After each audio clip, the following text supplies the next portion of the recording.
work in the drive-up window, and I figure, well, once that car goes by, they'll turn around and acknowledge me.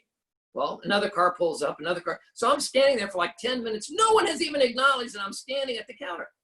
So I said, excuse me, hi. And they look over and said, yes. And I said, I'd like to place my order. And they said, well, just a moment, we handle the drive-throughs first.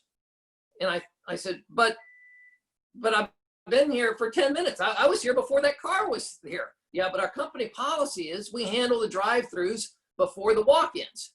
I said, do I have to go walk through the drive-through? I said, how long am I going to stand here? There's a constant line of cars. I'll be here forever.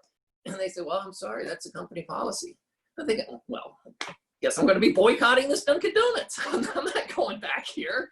Why would they ignore me, who I parked my car, get out, walk inside? I went to all this effort and I'm being ignored. Versus a person on the phone who just picked up the phone from their living room or from their car. They didn't do anything. I'm working to get your business and you're ignoring me. So that's all of, I talk all day about my pet peeves about being ignored. I hate being ignored. So that's with ocean reefers, trust me, they hate being ignored.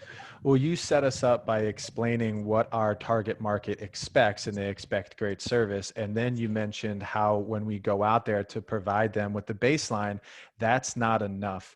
So in addition to the baseline, we must acknowledge their presence and we must build a relationship.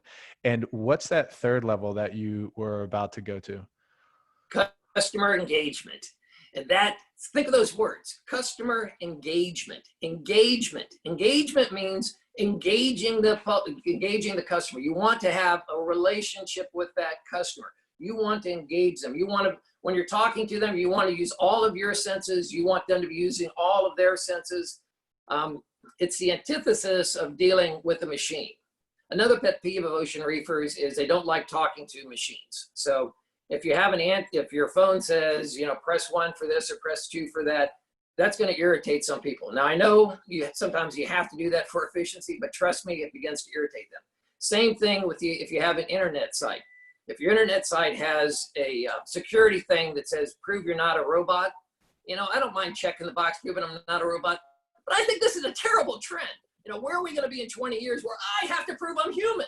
Why do I have to prove I'm human? And why do I have to prove I'm human to a robot? I mean, that is not customer engagement, right? That is the opposite of what we want to do. You can't have a relationship with a computer. Well, I've seen some movies where they do, but that's fiction. You have relationships with people. So it's all about people. And you have to know that person. So if you want to surprise your customer, and that's really what we're talking about, customer engagement is doing something above and beyond, surprising your customer. So how do you surprise your customer? Maybe because you know their names, you know their spouse's names, you know their children's names. More importantly, you know their pet's name. So if you go there and you say, hi, Mr. Smith, how is Mrs. Smith? And by the way, how's little Brownie doing today? That means something to them. And if you know their family is coming for Christmas, hey, this is time to upsell, right? They're coming for Christmas. You look around and say, you don't say their yard is shabby, right? But you do say, I know your family's coming. Did you want to spruce the place up a bit? Maybe you can offer them this, that, or the other. You're the expert. Remember, you are the expert. They are hiring you because you know something or able to do something they either can't do or don't want to do. So they're relying on you to tell them what they want. Steve Jobs has a famous saying, let me get it right here. Customers don't know what they want until you show it to them. How many of us thought 20 years ago, what I really want? I want a phone I can hold in my hand. It takes a great photograph and has access to almost the entire world's knowledge. And I can go anywhere with this little phone. We didn't think we wanted that. We didn't even know that was an option. Steve Jobs knew it was an option. And Steve Jobs knew that we would want it. We would want what he wants. Same thing. They may not know that there's these beautiful flowers, these beautiful bushes, these cool palm trees that exist. So you need to show them they exist. You're the expert. You need to anticipate what they may want. And you only can anticipate if you know them. You have to know them. You have to know Christmas is coming. You have to know the family's coming. You have to have a relationship with them. So Yeah. that's the customer engagement. And I know, Claudia, you want to, let me just say one more quick story because I like this story. So my last name is Ritz. I have nothing to do with Ritz-Carlton or Ritz crackers. I wish I did. I don't. But there is a famous Ritz-Carlton story. And this family goes to a Ritz-Carlton, this true story, and they have an autistic child. And the child has a stuffed giraffe. And he sleeps with the stuffed giraffe. He talks to the stuffed giraffe. The stuffed giraffe is his best friend. They go to the Ritz-Carlton. They leave. Child leaves a stuffed giraffe. Starts going crazy on the way home. The dad calls back to the Ritz-Carlton and says, listen, my son left his stuffed giraffe in the room. Can you please FedEx it overnight? We really need to have it first thing tomorrow morning. Now, good customer service is they would find the stuffed giraffe. They'd put it in a box. They'd ship it to him. He has it at 10 a.m., right? That is good customer service. That's not what the Ritz-Carlton did. They took the time. They took that stuffed giraffe, set it on a lounge chair, took a picture of it. They took that stuffed giraffe, they took it to the spa, took a picture of it getting a massage. They took it to the beach. So when the child opened the box, not only is there a stuffed giraffe, but there's a little booklet of the stuffed giraffe on vacation at the Ritz-Carlton saying, while you were away, don't worry, your stuffed giraffe was living the good life. And here he is, experiencing the Ritz-Carlton. And they just, showed him having dinner, didn't have drinks, but he had like a lemonade with an umbrella in it. All these cute photos of this stuffed giraffe, because a child's imagination is, he may have been worried that the stuffed giraffe was lonely, wasn't with him. So, because he was worried, he was lonely because he didn't have the giraffe. So obviously the opposite has to be true. So anyway, that's customer engagement. They knew there was a special child, and they knew the giraffe was a special item to the child. But you only have that if you have a relationship. That's a great story. And the analogy is so well taken, because that special child could be their pool or their landscape or the giraffe you talked about. So I'm going to take what you just said, because that is just loaded with juicy flavor for our team of going above and beyond and engaging the customer. And my father, I think, tuned into this call as well. And what he has always, hey Dad, I can't see you, but I'm not sure. Hi, good morning. Hi, David. It's so exciting to me just to have my father and Dave in the same room, because they really grew together as service-minded professionals in Ocean Reef. And what my father has always professed as one of the things he's loved to do for customers is during the hurricane season, he is there to help them in any regard, and ways to make the customer remember you.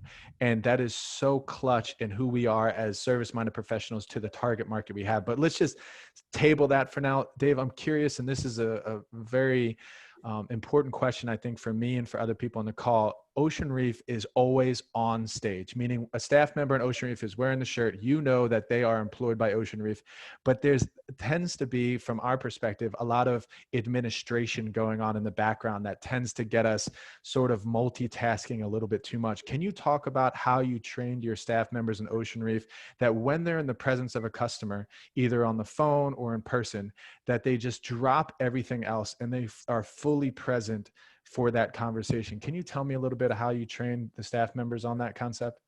Sure. And you're 100% right, Claude. It is focus.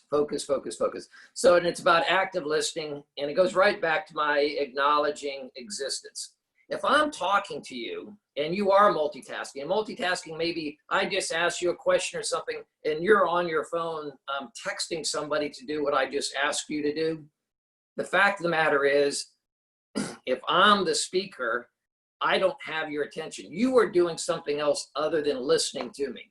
So it's all about active listening. So if I sit there with my arms crossed, I'm looking at the sky, I'm looking around, I'm looking down, I'm listening to you. I got 2 ears, I got 5 senses. I can listen and do other things. That doesn't cut it. Active listening means looking at the speaker, acknowledging that you understand the speaker, acknowledging that you're buying what the speaker is selling. You're nodding your head. You're doing something to make sure he understands that you understand. There's an old saying, to be understood, you must first understand. So your customer wants to make sure you understand them. It doesn't matter what you're about ready to say. They're not going to listen to you until you understand what they're going to say. Because until you understand what they're going to say, the only thing they can think of is, I got to get this guy's attention. You know, I need him to understand what I'm saying. You know, so if you're talking to them, it's in one ear and out the other, because they're waiting for you to shut up so they can talk. So let them talk. Make sure you understand what they understand. So even if you think you're helping them out by multitasking, you're not. You're probably insulting them. And there's cultural differences, and I don't know, Claude, if you want to get into cultural differences, but I assure you, having focus with the speaker is really important. Being engaged, doing what we describe as active listening is really important. Yeah, agreed. And I think with everything going on in the multiple levels of customers that we're serving, the sheer volume of human interaction, we tend to get caught up in the things we have to accomplish as opposed to fully engaging with the customer. And I'm guilty of that as well. Let's turn towards the reality that we're not always going to appease the customer with our customer engagement. And how do we as service-minded professionals handle customers that may not be content with our engagement? Yeah, so listen, we all want to do a good job, right? We think we're really good at our job. Some of us think we're great at our job, but mistakes do happen. And maybe it's really something outside your control. Maybe you promised a customer something and a vendor or supplier didn't get you what you need, so you weren't able to get what they needed. Maybe there's a billing error, who knows, but the mistake was somehow made, and now you're in recovery mode. So first thing you have to know is you're in recovery mode. You have an upset customer. How do you handle that upset customer? Well, surprisingly, the first thing you do is listen to the customer. Let them get it all off their chest, exactly what we just talked about. So Starbucks actually has a process, and because they're Starbucks, they call it latte, L-A-T-T-E. So think of the latte method whenever you have an upset customer. L, listen. A, acknowledge. Acknowledge the problem, acknowledge their existence. So first of all, listen to what the problem is, acknowledge the problem. Don't be defensive. Just repeat back what they just told you. You know, this is what I hear you saying. So what I understand is acknowledge the problem, repeat the problem, make sure you have it right, because you may not have it right. Defining the problem is the first step. You may listen half-heartedly and think, oh, I think I know what his problem is, and you're working on the solution. You haven't even heard the problem yet. You haven't made sure they know that you know what the problem is. So define the problem, acknowledge the problem. So you listen, you acknowledge the problem. L-A-T, take action. Do something. Don't just acknowledge the problem. Yeah, it looks like you got a problem on your hands. Well, they're talking to you, so you can take action, right? So T, take action. And then the other T, thank them, right?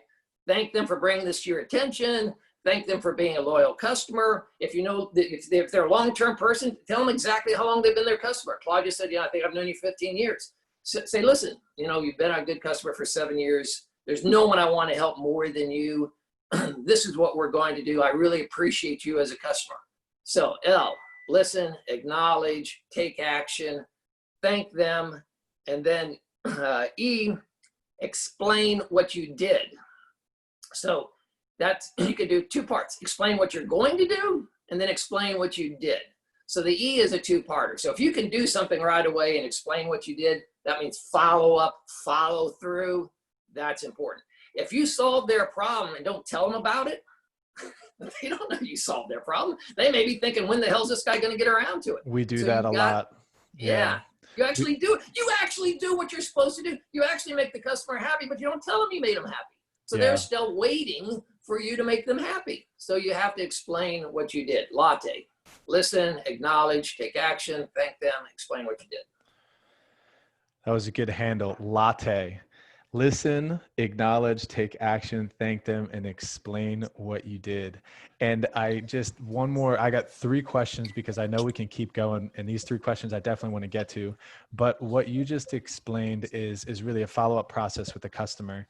And, you know, can you elaborate a little bit more on the communication with the target market we have? Should we be afraid to engage them via text message, via overly communicate with them? Yeah, so Because once again, sometimes we tend to think they're too busy. You know what I mean? We tend to think we're bothering them because they're too important, and who cares about, their pool. How you doing, man? What's up, man? Rolly, I'm the supervisor here. How you doing, Let's listen to this engagement. You know what's going on with the pool. I'm just sure it just needs chemicals, man. Sorry, go ahead. Yeah, no problem at all. So the question again, just to restate it so everyone's on the same page, is following up with our customers and explaining and thanking, that kind of stuff. I believe, I may speak for other people on the call, that there may be some timidness with overly communicating with people that are very important. You know what I mean? That we know are wealthy and busy. Yeah. How do we approach that? Yeah, so I know people do worry about too much communication, but I remember when I was first in this business and I went up to Tallahassee, and I'm in a room with one of our state senators, and a call comes in, and it was his pool guy. And he said, "Excuse me 1 second, I got to take this call." So he takes the call and he tells the pool guy what the problem is, and he hangs up the call. And at first I was a little offended that he was taking care of this personal business, but then I realized that whether it's your pool guy or your car guy or your doctor, you know that they are out in the field doing something. And so if you miss them, you may not be able to catch them again, or it may be more difficult. So here is a state senator interrupting a call with what I think is an important constituent to take a call from his pool guy because he didn't want to miss the call. So I think that is a good lesson. You can over communicate, and yeah, you can bother people. But I think if you're talking about probabilities and statistics, I think that's a relatively small problem. I think the bigger problem is not communicating enough, not letting them know. A text message is not offensive. Listen, if you get a text message, you can glance at it, you can ignore it. A follow-up email is not offensive. You can read it whenever the hell you want. So, don't worry about that sort of things. And I talked to you about offering to upgrade their landscaping.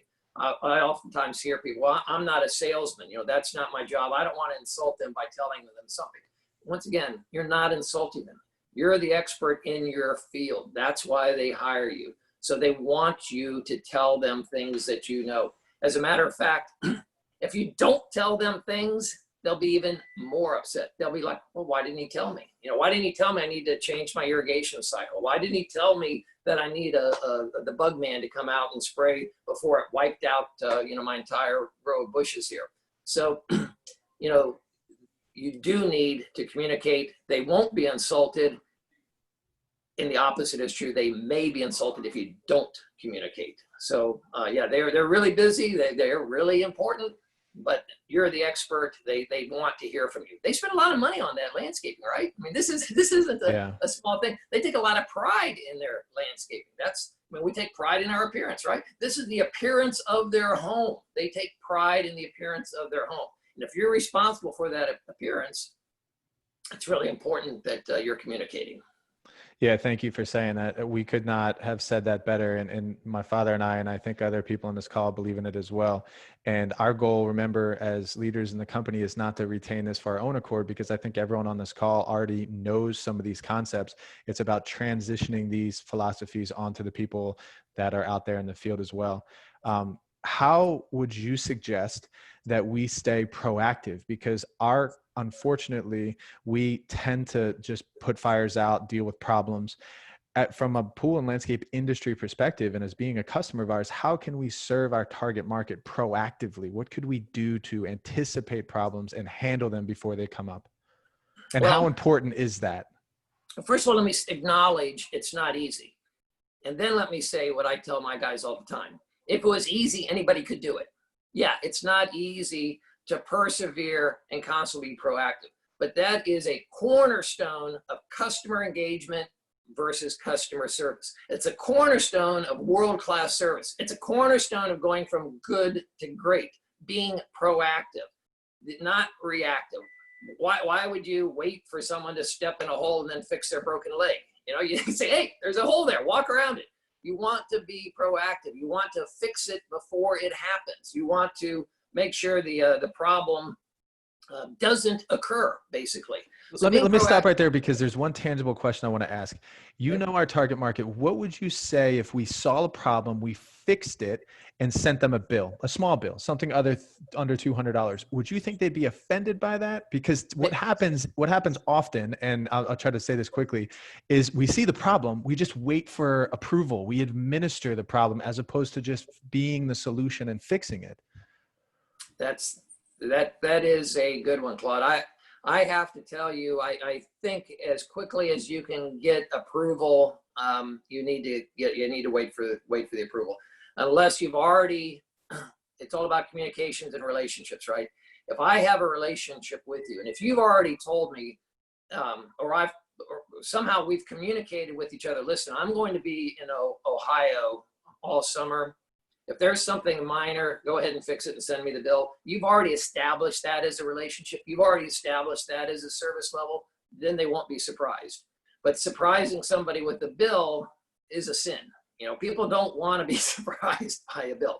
So it's taking the element of surprise out. So if you've already said, I'm going to do this, or they've even asked you to do it, or you've asked them ahead of time proactively, you've anticipated that there may be little things coming up over the summer where they may be tough to reach because they're in Italy or Bali, Indonesia, or somewhere exotic,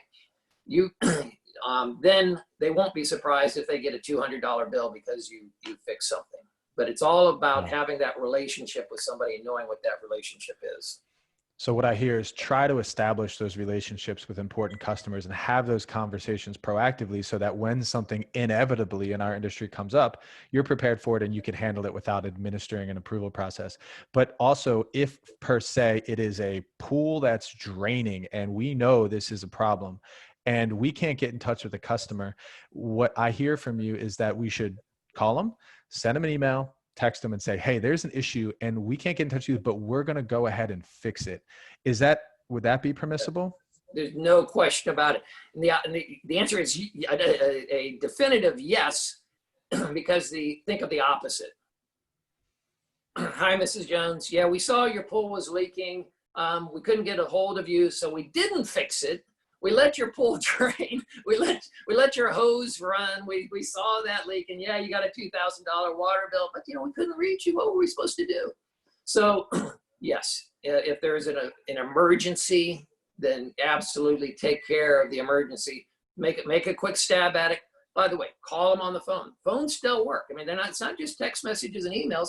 Call them on the phone. People are sometimes, like you just said, they're afraid to call. Call them. If it's urgent, call them.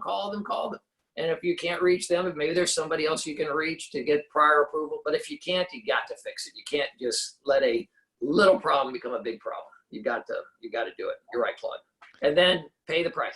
If they argue with you, then you say, listen, I had two choices. I did what I thought was best. I really thought, then now you're in recovery mode, right? Yeah. So you're speaking our language, because I know Sue, if she's listening, Mike, Sheldon, they deal with that every single day. Cindy, there are issues that need to be solved, and we kind of have to discern as to whether or not we solve it right now or whether or not we wait for an approval and who the customer is, and we customize that. But that's really good, and I agree. All right, two more questions. Professionalism. When we talk about customer engagement, how do our customers want to perceive us visually?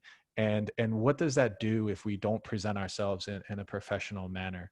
And how did you train your team in Ocean Reef to be on stage professionally and dress code and that kind of stuff? So we talked about there being a difference between those of us working there and those of us living there. So there should be a visual distinction as well. So in the office, we always wanted to dress slightly better than the homeowner. So if I was walking around with khaki pants and a long sleeve dress shirt on, and Mr. Jones is wearing shorts and flip-flops and a polo shirt, it's pretty easy to tell which of the two of us is the employee. And of course, we always had Orca on our shirts as well. So you want to dress professionally. We talked briefly about communication. So the words you use express about 7% of your message. 7% is the words. The rest of it is body language, as well as delivery. And delivery includes the clothing you are wearing. There's a reason the judge is wearing robes and is elevated above everybody else in the courtroom. You have to look up to the judge, even though he's seated. He's wearing a very formal attire. The attorneys are all wearing coats and ties, very formal setting.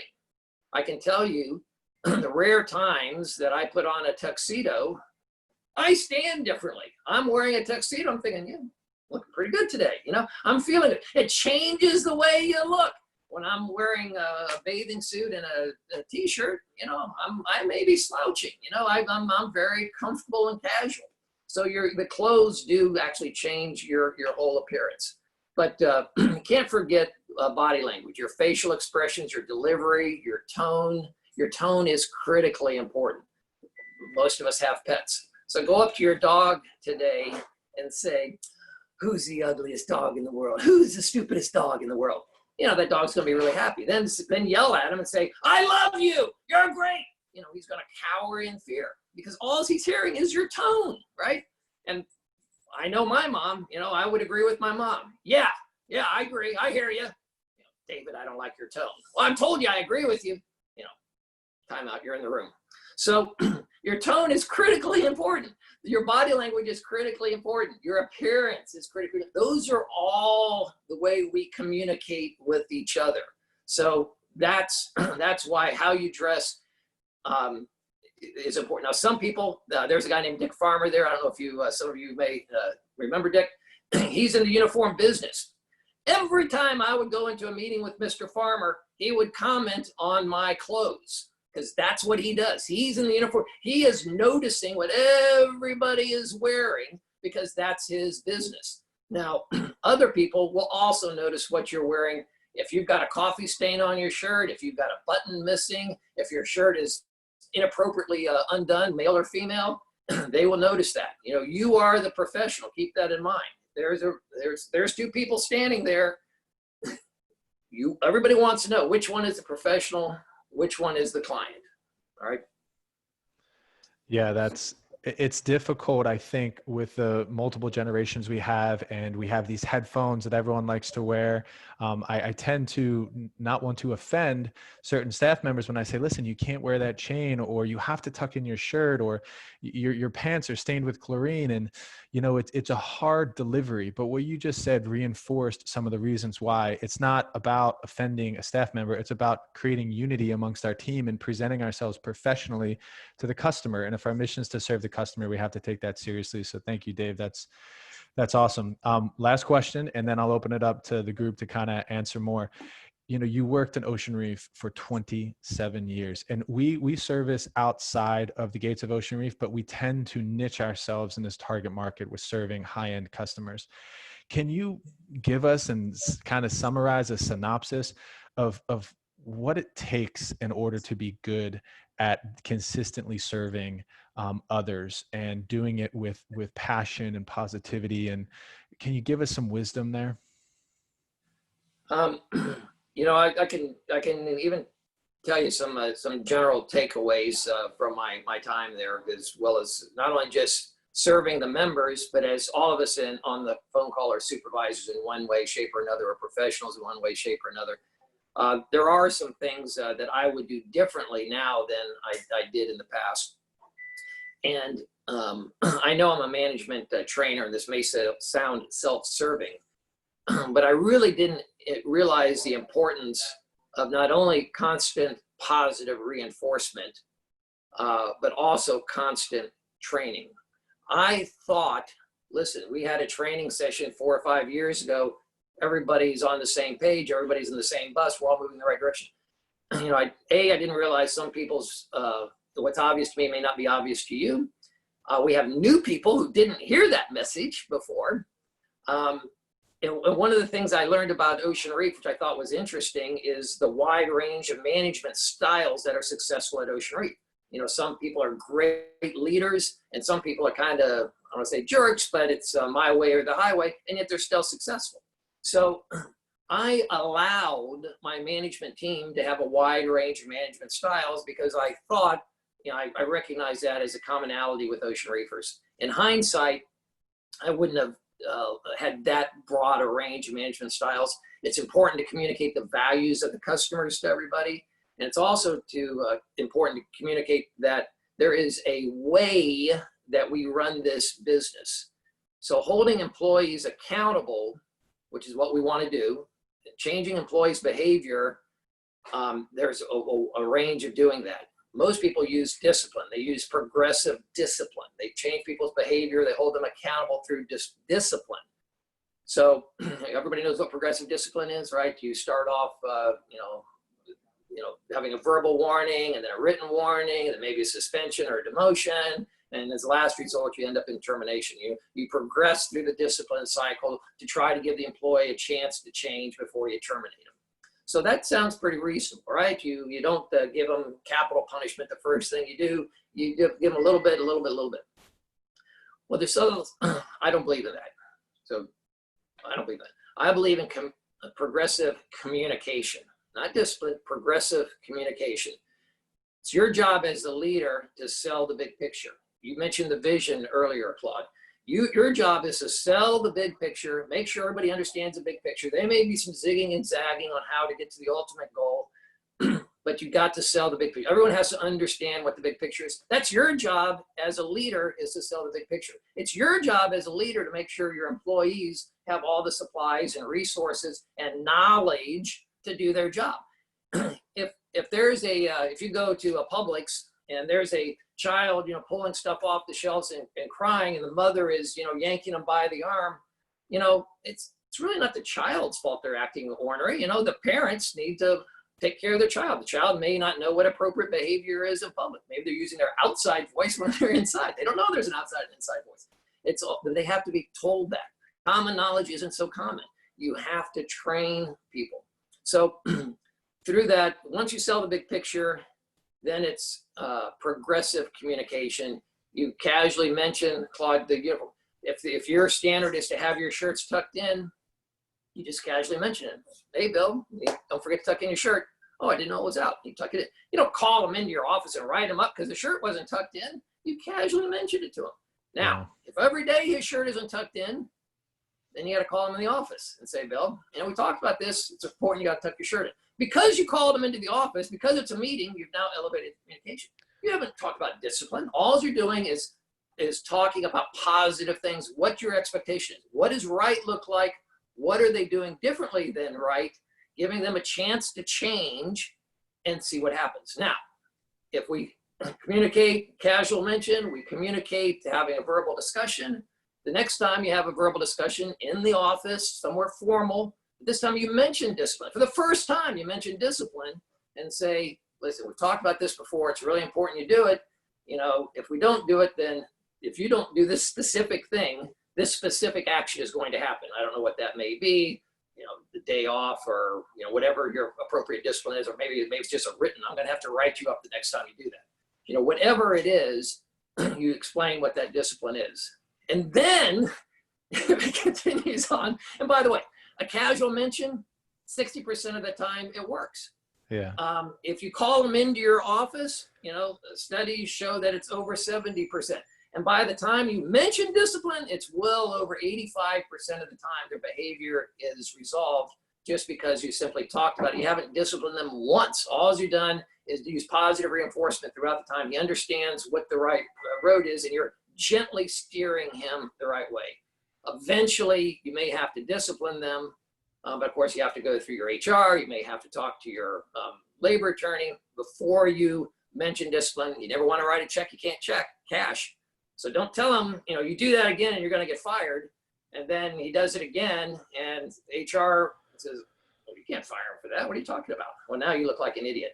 Yeah. So don't ever threaten somebody until you've worked your way up the chain of command. But hopefully it never comes to that. Hopefully through positive reinforcement, about 85% of the time, this positive reinforcement, this gentle communication will work. But you have to do it. That was amazing. And I'll just kind of comment and then we'll open it up for questions. But, we do believe too that we don't find good leaders or we don't find good people, we develop them. And what you just mentioned with this constant communication, we have a core value called coachable and a desire to coach others. And although we haven't formalized the way that we do discipline, what you just mentioned is really what we've been doing. Sometimes because it's not formal, it can be subjective and sometimes be frustrating because we don't see people improving. But not ignoring the issue, I think, is really important. Speaking to the person about the issue confidently, and knowing that in order to develop them, these are conversations that we have to have. And I find it so interesting that the question about your core takeaways after 27 years at Ocean Reef, you didn't focus on the customer, but you focused on your team, because you realize the importance of a team and that you are only as good as your team is. And to be able to serve the customer, you have to develop the people underneath you. David, that was amazing. And we thank you for that. And I just wanted to, first of all, I look forward to the half day that we're having together, October 14th. And I think most people on this call will be invited to that. So that's going to be great. And then I just wanted to open it up to anyone on the call. Feel free. We were not in any time constraints. If we have 15 minutes, whatever, ask some questions. Feel free to engage David on any subject matters. He's seen it all, heard it all, and dealt with it all.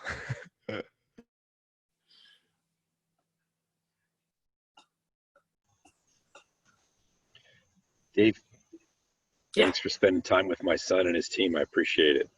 Hey, Claude, nice seeing you again. Great to see you. The couple things that we're moving, I think we need to take more pictures of giraffes getting massages. But that was great. I think of the underutilized $600 computer we're all carrying around and how we need to take more pictures. The other thing I loved was the cornerstone of good to great is being proactive. Oh my gosh. And the risk of being too proactive is far outweighed by getting from good to great.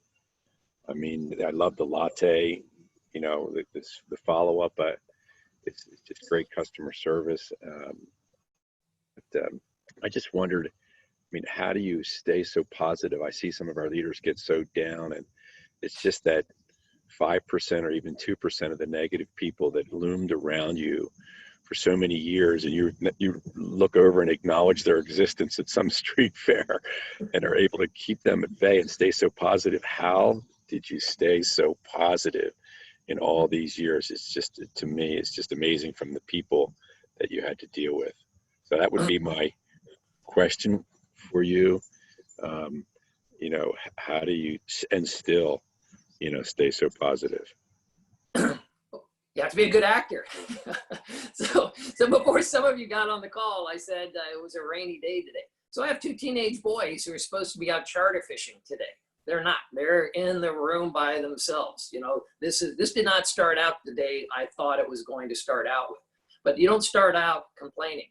Before I walk through the door of my office every morning, I put my shoulders back. I got ready to smile. I said, it's showtime. No matter exactly, Claude, no matter what I was thinking, it didn't matter to my employees what I was thinking. It was my behavior. I might have just got yelled at by my wife for not doing something, which happens. But I'm not going to come in there and I'm the leader of the organization. To be enthusiastic, you have to act enthusiastic. It's acting. No one's going to follow a leader. If I'm in the military and we're all in the bunker and we're getting ready to attack the enemy, I'm not going to say, hey, listen, guys, we're all going to die. As soon as we stick our heads up, we're going to get shot. Follow me. Who the hell? I'm not going to follow you. If you're the leader, you have to be optimistic, even if you have to act. So Disney World, I grew up in Orlando. I'm embarrassed to say I was there before Disney World. So when they opened up, I applied. Well, they didn't hire me. They had very good taste at Disney. But you don't apply for a job at Disney. You go to central casting and try out for a part.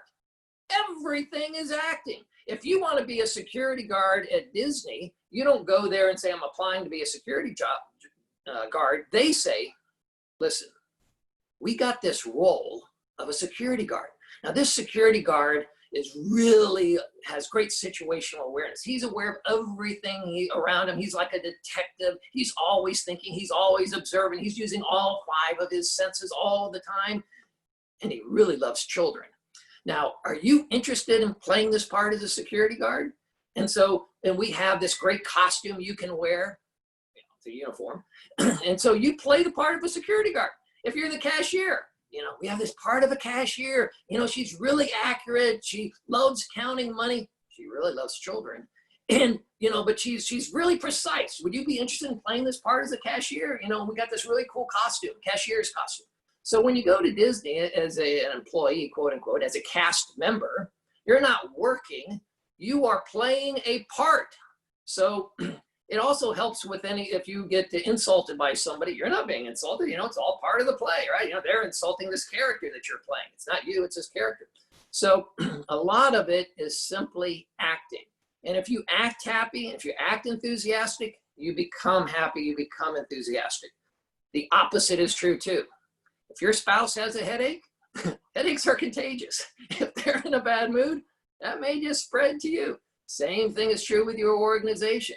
You go in, you have a headache, you're not feeling well, you're sort of dragging.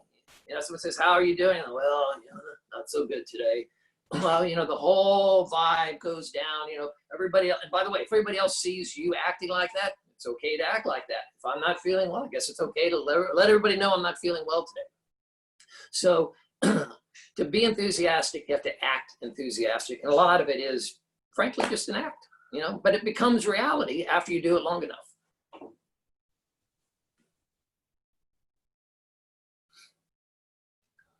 Anyone else? Now, don't forget, if you're on mute, you have to unmute before you say something. Hi, Dave. Nice to meet you. I actually wanted to, before Claude talked, I wanted to ask about the enthusiasm. So thank you for that answer. There's a component that you mentioned here in South Florida that is big, the cultural aspect, right? It's not only the South Florida melting pot of culture from many countries, but also the people that are going into Ocean Reef. Other than the listening, other than the understanding the customer or going deeper, what do you suggest? One or two or three elements that, hey, we have multiple different cultures. What do you suggest we should work on? And that is easy at every level. It'll be easy for the guys here, it'll be easy for the guys reporting to them that, hey, we're different. We have different skin colors. We have different nationalities, like that. Concentrate on this, and that will break the barrier a lot. And I'm sorry, do you pronounce your name Mauro or Mario? Yeah, that's perfect. Yeah. Mauro? Yeah, to start with, we don't even know how to pronounce the name. Bingo! So that's where you start. Name recognition, right? And name usage. I want to make sure I understand how to pronounce your name because I want to use your name in the discussion. So the baseline, the very baseline for Ocean Reef, this isn't going from good to great. This isn't going from customer service to customer engagement. This is the baseline. Ocean Reef's baseline is name recognition. And if you know Mr. Smith's name, call him Mr. Smith. If you're sure that's his wife and not his niece, you know, call her Mrs. Smith. You know, use their names. If you know the pet's name is Little Brownie, talk to Little Brownie. You know, use their name. So name recognition is critically important. Now, cultural differences. Claude told me, David, you know, some people may be late getting on the call. So even though we start at 8:30, it may be 8:40. Now, I know that may be true because you're staff and he knows that you guys have meetings before this meeting. And so he's thinking that through. But I can tell you a huge cultural difference is Ocean Reefers expect everybody to be on time. And in my organization, if you weren't 5 minutes early, you were late. So if I had an 8 o'clock staff meeting, everybody was there at 7:55. And there was many times I'd look around the room and we're all there. So we start as soon as everybody's there. There's many times we're all there at 7:55, but one person. So we're all sitting there waiting for the one person. And sure enough, you know, a couple minutes go by, it seems like an eternity. We're finished telling jokes and talking about, you know, what happened was on Netflix last night. And so we start. And the guy walks in at 8 o'clock and we're all talking shop. And he's like, did the meeting start at 8? Oh, yeah, but you know, we all got here early, so we started early. So being on time means you're late. So if you're late, even if you're 2 or 3 minutes late, you're really 7 or 8 minutes late because you need to be there 5 minutes early. So being on time is really important. At the Cultural Center, they had 8 o'clock show times. Well, we have performers coming from all over the world. They don't show. I mean, if there's an 8 o'clock showtime start, how many concerts have you been to that start right when they say they're going to start? They may start 15 minutes later, half an hour later. Rolling Stones would start 2 or 3 hours later. You know, they didn't care. They, you know, it wouldn't start till they showed up. You know, so, but that doesn't cut it at Ocean Reef. It is a Midwestern value to be on time. They hold that value at a much higher level than other cultures do. So that is a pretty big cultural difference right there, is timeliness. Being on time is really important.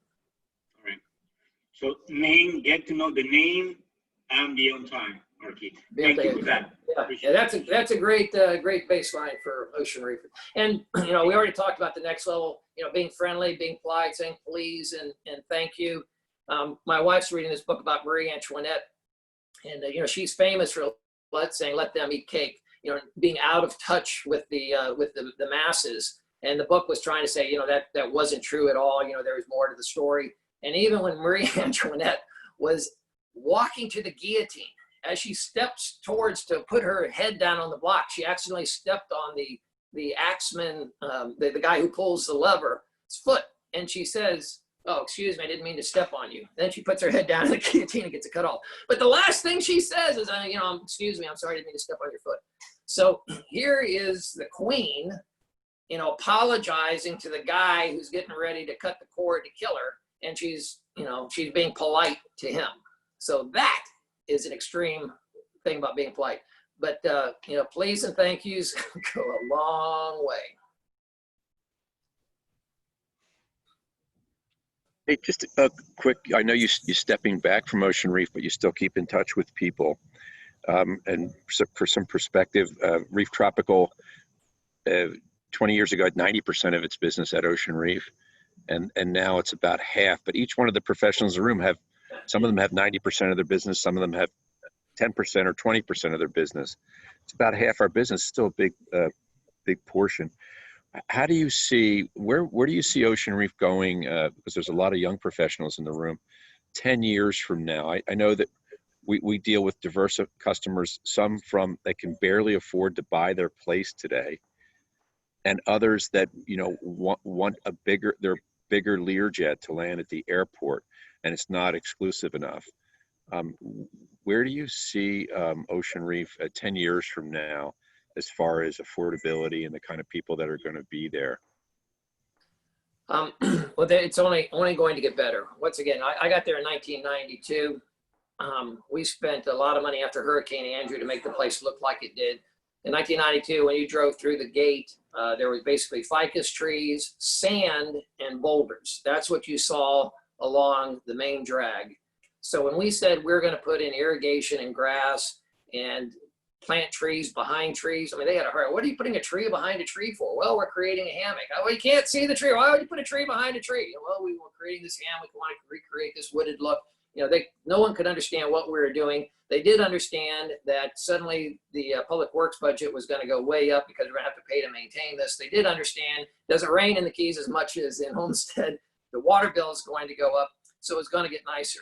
And so we heard people in 1992 say, hey, this isn't the club I bought into. Yeah, you guys are changing the club. I'm moving out.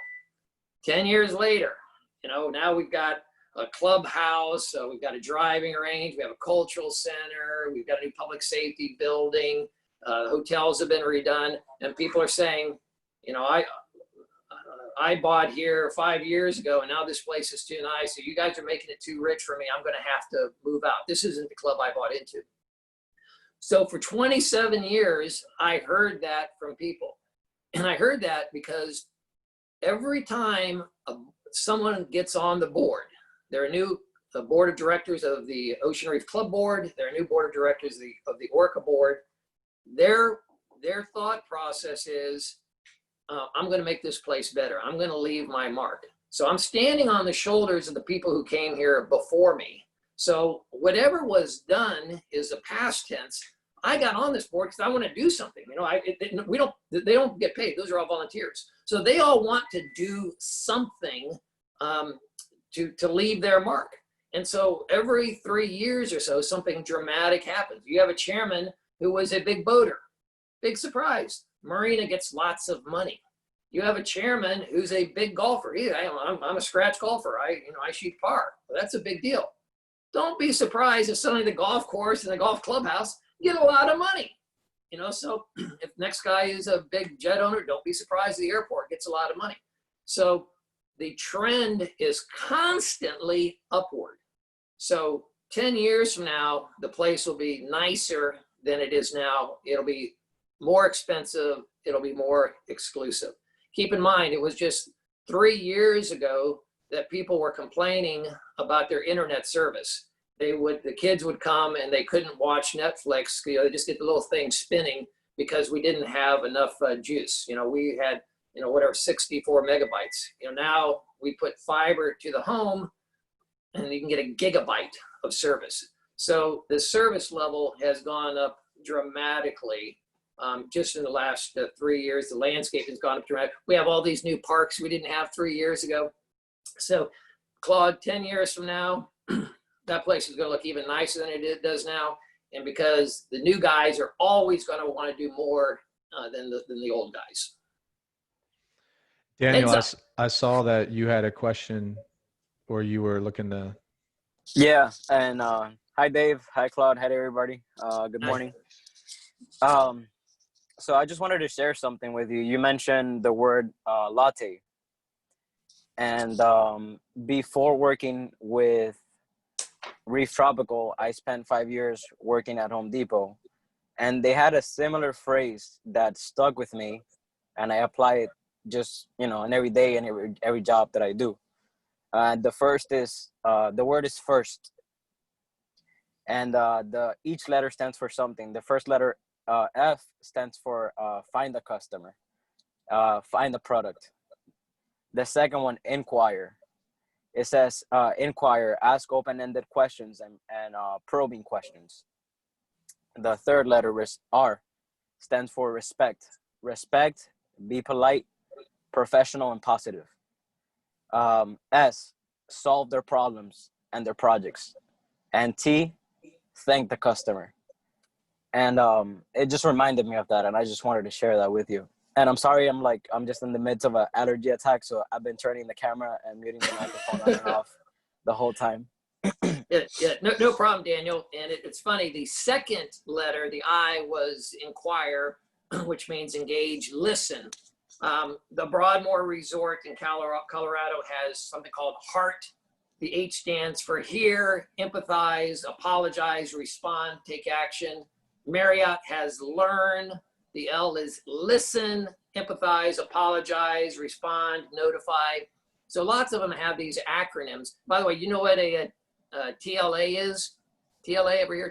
A TLA is a 3-letter acronym. It's nothing. I just like using it. So it's just a 3-letter acronym. So lots of these places have acronyms, but the word listen, inquire, they're always a first or second letter because you have to know the problem before you can solve the problem. You have to listen to the customer. And most of them have the apologize in there or thank them in there as well. Yeah, those are all great acronyms. Thank you, Daniel, for sharing that. Yeah. Welcome. We have time for one more question if anyone wants to step in and ask Dave something, and then we'll wrap up. We can't hear you, Josh. Oh, there you go. Can you hear me now? Yeah. Test. All right. Hey, hello, good morning, everybody. Claude, great to see you. Scenery looks amazing. I see you flexing. With that said, David, I just want to say thank you. Thank you for your time today. It's always a pleasure to be around you. You're always very positive, and this information is really, really good. As working in the pool industry, we have very limited time with the customers until they're ready to really purchase, and then you get to build a relationship. So that first impression is very important, especially in the avenue of the pool construction. But again, I just jumped on to say thank you, David, for the information and for your time today. It's always great seeing you, Josh. Thanks for tuning in. And again, I apologize again if my presentation is landscape centric. You know, I do know that the pool business is a big chunk of what Reef Tropical does. So I apologize for not using more pool examples. Yeah, Dave, I want to emphasize what Josh said and just close out and say thank you. And we admire, I think, in a lot of ways, your ability to persevere here. What you've done for the club is amazing. And the fact that you're continuing to educate and teach other people some of these concepts is great. We believe at Reef Tropical that we're always getting better. We're always learning. We're always trying to use these situations with our customers to learn and grow. And I think this conversation really fit into what we're doing and serving the customer, growing our people. It fit into our core values. We have a thing called service mindedness, our service minded campaign. And you definitely talked about that. And, you know, lastly, I think it's important, and maybe you can just touch on this and we'll say bye. We believe that it's always a leader is people want to follow a leader that's not always right, but a leader that's real. And I think you're that person. Is you are who you are.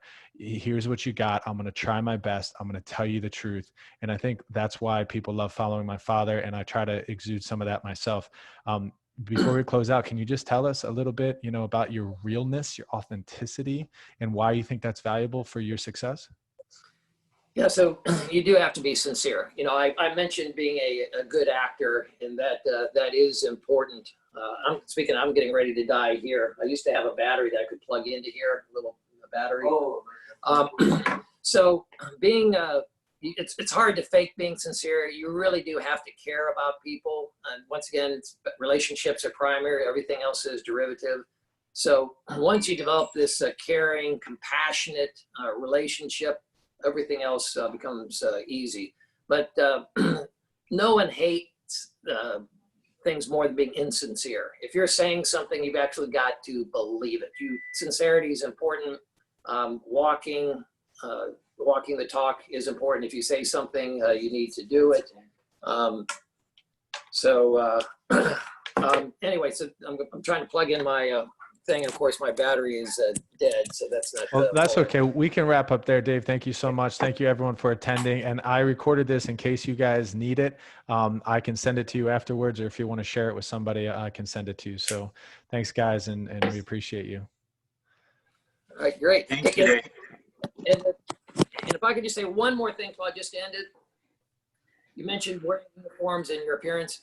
Everyone needs to keep in mind, you are the company. When you're talking face to face to the company, to the customer, you are Reef Tropical. Reef Tropical can't be great unless you're great. Keep that in mind. You're representing the company. If you want to have a great organization, you have to be great. When they think of Reef Tropical, they're oftentimes thinking of you. So your behavior is reflective on the big organization. So if you want to go from good to great, you got to look in the mirror. You've got to become great.